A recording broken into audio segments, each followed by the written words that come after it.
नमस्कार मित्रांनो, आपल्या चॅनेलवर तुमच्या सगळ्यांचं मनापासून स्वागत आहे. मित्रांनो, आपल्या चॅनलचे अगदी थोडेच सबस्क्रायबर बाकी आहेत. त्यामुळे जर तुम्ही अजून सबस्क्राईब केलं नसेल तर लगेच सबस्क्राईब करा आणि बेल आयकॉन दाबायला अजिबात विसरू नका. तर चला आता वळूयात विण दोघांतली ही तुटेना या मालिकेच्या आजच्या एपिसोड रिव्ह्यूमध्ये. आजच्या एपिसोडमध्ये आपल्याला पाहायला मिळते की समर आजीला बाहेर फिरायला घेऊन गेलेला असतो. तेव्हा समर आजीला अगदी काळजीने बोलतो, "हळू आजी." त्यावर आजी त्याला बोलते, "किती काळजी करतोस रे पिंट्या, राहू दे ना, मी काही लहान आहे का आता?" तेव्हा समर आजीला समजावत बोलतो, "आजी हे बघ, आता तू काहीही बोलायचं नाही आहे. एवढा मोठा प्रसंग ओढावला होता आणि हे मी सांगतोय की मी सिक्युरिटी अपॉइंट केली आहे. कुठेही जायचं असेल तर आता सिक्युरिटीशिवायच जायचं नाही." त्यावर आजी त्याला विचारते, "कशाला रे पिंट्या, लोक काय म्हणतील?" तेव्हा समर ठामपणे बोलतो, "म्हणू देत लोक काय म्हणतील ते. लोकांसाठी नाही, तुझ्या सेफ्टीसाठी हे खूप इम्पॉर्टंट आहे." त्यावर आजी समरला बोलते, "हे बघ पिंट्या, तू किती केलंस, सोडून घेतलंस ना मला. तू आणि स्वानंदी मला घरी घेऊन आले. पण पिंट्या, कोणी केलं असेल रे हे किडनॅप मला?" तेव्हा समर विचार करत बोलतो, "काय माहिती आता काय असेल ते, पण ह्या स्वानंदी मॅडम ऐकतच नाही आहेत. त्या सारख्या काकू आणि काकूवरच आरोप लावत आहेत, अंशूवर आणि काकूवर." त्यावर आजी समरला सांगते, "हे बघ पिंट्या, ती काय खोटं बोलणार नाही आणि ती काय कोणावर सहजासहजी आरोप लादणाऱ्यांपैकी नाही आहे. तू पण तिला चांगलं ओळखतोस ना." तेव्हा समर बोलतो, "हो आजी, पण अगं काकू आणि अंशुमन, अगं मला कसं विश्वास बसेल या गोष्टीवर?"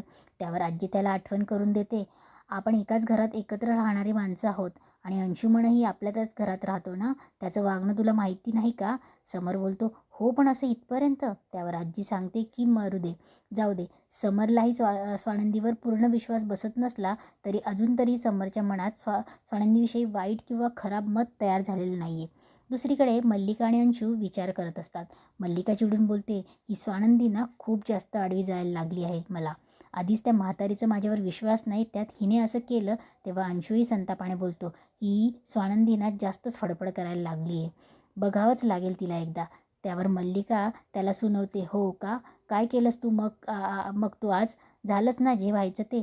तुला किती वेळा सांगितलंय की अशा उद्योगांमध्ये पडत जाऊ नकोस. काय झालं? अडकलो ना आता आपण." आणि आता तिने माझ्यावर डोळा ठेवला आहे. अंशू तिला शांत करण्याचा प्रयत्न करतो आणि बोलतो, "मॉम तू शांत राहा, काहीही होणार नाही आहे." "काय करू शकली नाही ती अजून?" मल्लिका लगेच बोलते, "काय करू शकली नाही? मग आज काय झालं?" यावर अंशू बोलतो, "मग काय करायचं? गप्प बसून राहायचं? तिचं ऐकत राहायचं?" तेव्हा मल्लिका उठते आणि एकदम सूड उगवण्याच्या भूमिकेत बोलते की असं मी बोलते का? माझ्यावर आरोप करते ना ती." इकडे आश्रमात स्वानंदी जिथे आश्रमात जायची तिथे मस्त आषाढी एकादशीची तयारी चालू असते. तेवढ्यात तिथल्या आजी स्वानंदीला फोन करतात आणि विचारतात, "स्वानंदी, काय राजवाडेबाई कशा आहेत?" त्यावर स्वानंदी हसत उत्तर देते, "राजवाडेबाई मस्त आहेत. तुम्ही कशा आहेत?" तेव्हा त्या आजी सांगतात की आषाढी एकादशीची तयारी करत होते. "तुला यायचं आहे हं, आणि तुम्हाला सगळ्यांना सहकुटुंब सहपरिवार यायचं आहे." हे ऐकून स्वानंदी उत्साहाने बोलते, "वाह, मला सांगा काय करू मी? पटकन काही तयारी करायची आहे, मला सांगा ते." त्यावर आजी मायाने म्हणतात, "अगं माहेरवाशीण आहेस तू. तू फक्त यायचं आहेस आणि आमच्याकडे लाड पुरवून घ्यायचे आहेत." तेव्हा स्वानंदी बोलते, "हक्काने माहेरवाशीण म्हणतात ना मला, मग तर माझं पण कर्तव्य आहे. मला काहीतरी काम करायचंच आहे. मी एक काम करते, मी फराळाची तयारी सगळी करते. फराळाचं सगळं घेऊनच येते. तुम्ही अजिबात नाही म्हणायचं नाही आहे." आजी हसून म्हणतात, "ठीक आहे, हे बघ, तुम्ही सहकुटुंब सहपरिवार यायचं आहे आणि समर सरांना स्पेशल आमंत्रण आहे. त्यांनाही घेऊन यायचं आहे हं." त्यावर स्वानंदी शेवटी बोलते, "त्यांची गॅरंटी मी आत्ताच देत नाही, पण तुमचा निरोप हा नक्कीच मी त्यांच्याकडे पाठवेल." इकडे मल्लिका विचार करत असते. अंशू आणि ती स्वानंदीचा विचार करत असतात. तेवढ्यात सूश तिथे येते. तेव्हा अंशू बोलतो, "मॉम काय विचार करते?" त्यावर मल्लिका बोलते की ती स्वानंदीचा विचार करते. मल्लिका सूशला बोलते, "सूश, बघितलं ना तुझ्या बहिणीने माझ्यावर कसा आरोप लावला ते?" त्यावर सूश बोलते, "हो ना, मला खूप राग येत होता. पण काय करणार ना, ती बघितलं ना मला कशी तोंडावर पाडते, म्हणून मी काही करतच नाही." तेव्हा मल्लिका बोलते, "किती भोळी आहे ना, आपली भाबडी आहे ना सूश." मग मल्लिका अंशूला बोलते, "अंशू बघितलं ना, तिला कसलाही आबागोबा नाही आहे. पण काय काय आहे ना सूश." असं म्हणून मल्लिका स्वानंदीबद्दल तिला भडकवण्याचा पूर्ण प्रयत्न करत असते.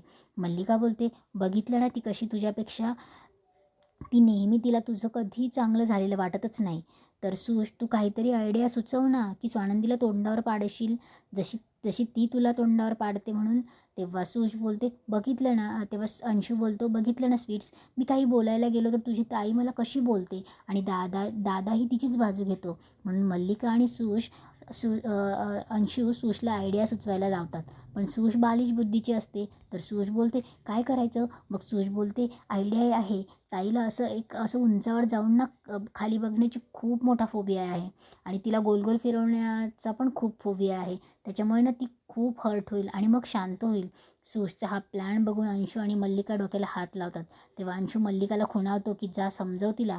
मल्लिका बोलते सुश वाव फंटॅस्टिक, किती छान आयडिया सांगितली ना तू. पण सुश तुला माहिती आहे का, ही ना शाळेतल्या गॅदरिंगची आयडिया वाटते गं. आपल्याला जरा वेगळं करायचं आहे. त्यावर सुश बोलते मी तिच्यासोबत फुगडी घालेल ना, मग तिला चक्कर येईल. मल्लिका मनात बोलते नाही नाही, आपण अजून काहीतरी आयडिया सुचवू. तेव्हा मल्लिकाला मनातून खूप चिडचिड होत असते, पण ती सुशसमोर तसं दाखवत नाही. इकडे सकाळी समर आणि स्वानंदी त्यांच्या खोलीत असतात. तेव्हा समर स्वानंदीला बोलतो स्वानंदी मॅडम. त्यावर स्वानंदी बोलते बोला. समर बोलतो काही नाही. स्वानंदी बोलते बोला राजवाडे. तेव्हा समर विचारतो झोप लागली. त्यावर स्वानंदी बोलते हो मला नेहमीसारखीच झोप लागली, तुम्हाला नाही लागली का. म्हणजे ज्याच्या मनात गिल्ट असतं ना त्याला नाही लागत. तेव्हा समर विचारतो म्हणजे. स्वानंदी बोलते म्हणजे तेच की ज्याला अपराधीची भावना वाटते त्याला झोप नाही लागत. समर बोलतो म्हणजे तुम्हाला असं म्हणायचं आहे का की काकू आणि अंशूला झोप लागली नसेल म्हणून. स्वानंदी बोलते त्यांना वाटलं असेल, अपराधी भावना असेल त्यांच्या मनात तर लागली नसेल आणि नसेल तर लागली असेल. त्यावर समर बोलतो पण स्वानंदी मॅडम असंही होऊ शकतं ना की तुम्ही त्यांच्यावर आरोप केलेत तर त्यांना त्यामुळे झोप नाही लागू शकत ना, असं कोणीतरी आरोप करते म्हणून. स्वानंदी बोलते हे बघा राजवाडे, मला एक सांगा तुम्ही माझ्यावर रागवलेत का. समर बोलतो स्वानंदी मॅडम मी तुमच्या प्रेमात पडल्यापासून ना माझ्याकडनं तुमच्यावर रागवलं नाही जात. त्यावर स्वानंदी बोलते अरे बापरे असं नको व्हायला, कारण की ज्याच्यावर आपण प्रेम करतो ना त्याला रागवताही आलं पाहिजे. तुम्ही माझ्यावर रागवलेत ना. समर बोलतो हो स्वानंदी मॅडम रागवलं आहे म्हणण्यापेक्षा ना मला वाईट वाटलं या गोष्टीचं.